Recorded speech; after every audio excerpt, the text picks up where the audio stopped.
1, 2, 3, let's go. Wednesday afternoon, hoping you will tune into our show. You can go now. He kind of just threw us both out. So the first one I didn't have much of a choice.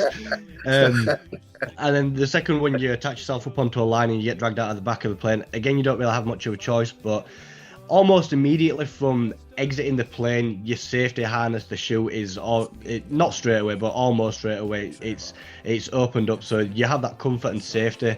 Whereas I suppose with a bungee jump, you're not safe until you get back up onto the platform, because I suppose that cord could snap at any moment. I mean, they are designed to take thousands and thousands and thousands and thousands of pounds of pressure per square inch, but or whatever it works out to. But there is still always that chance, isn't there, really?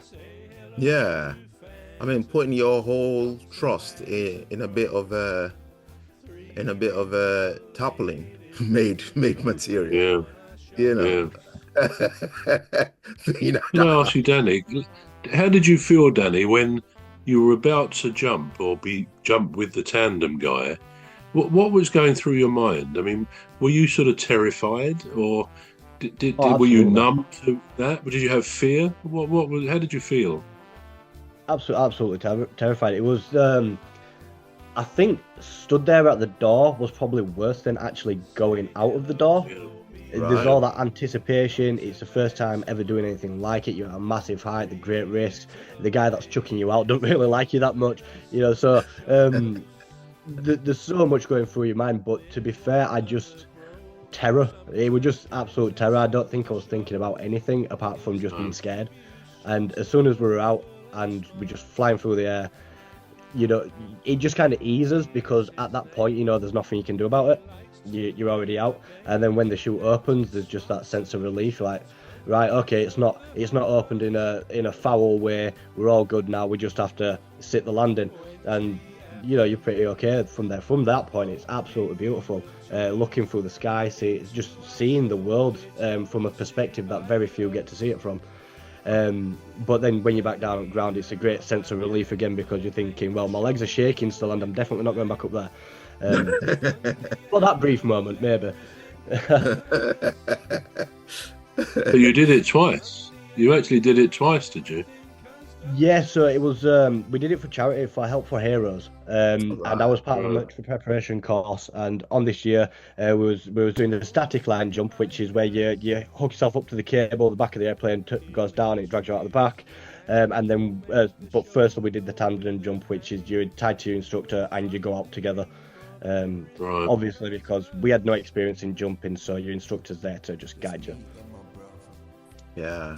Well done, you. Well done. Good. Yeah. Thank you. Well, I'd probably give it another go. To be fair, it is fun, but you'd still probably have those nerves to start with.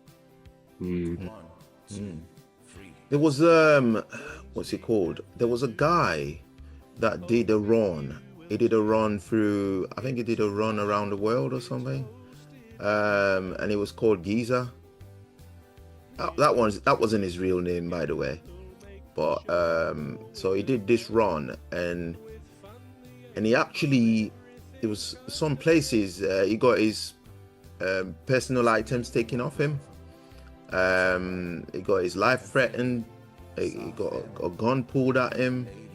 And he did this run around. I think he did. The leader of our gang will make the show go with a bang, and fund the aim of everything casters, and fund the aim of everything casters.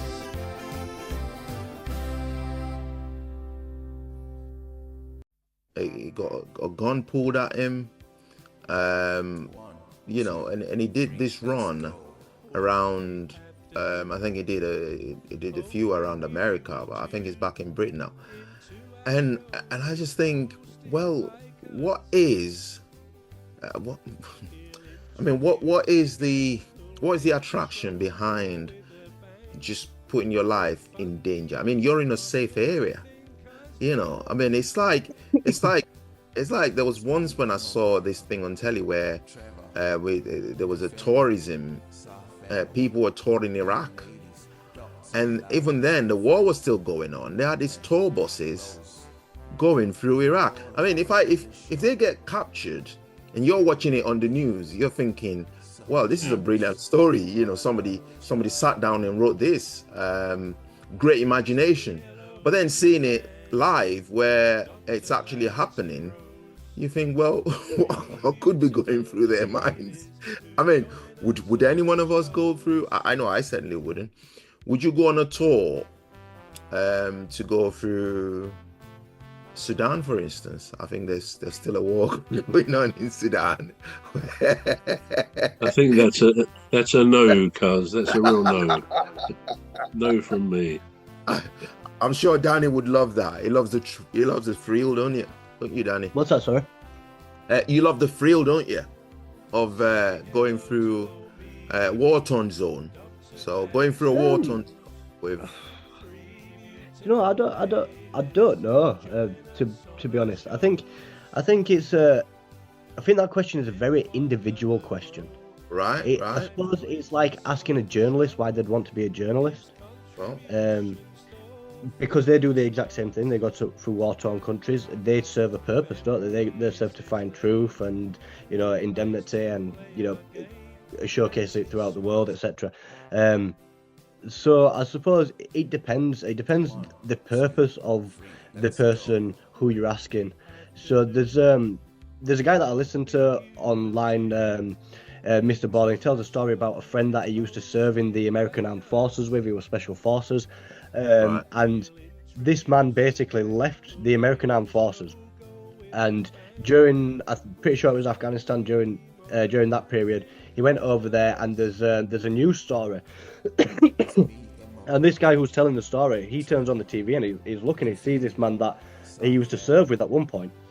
Yeah. And he's in Afghanistan, and he's technically classed as a civilian because he's left the armed forces and he's gone over there to fight. And the reason why he'd done it, and in summary, is because he knew as a soldier he couldn't do what he needed to do to help those people, because there was the political avenue with him being a US soldier, to him going to Afghanistan. Obviously US had pulled out by this point, I believe, maybe.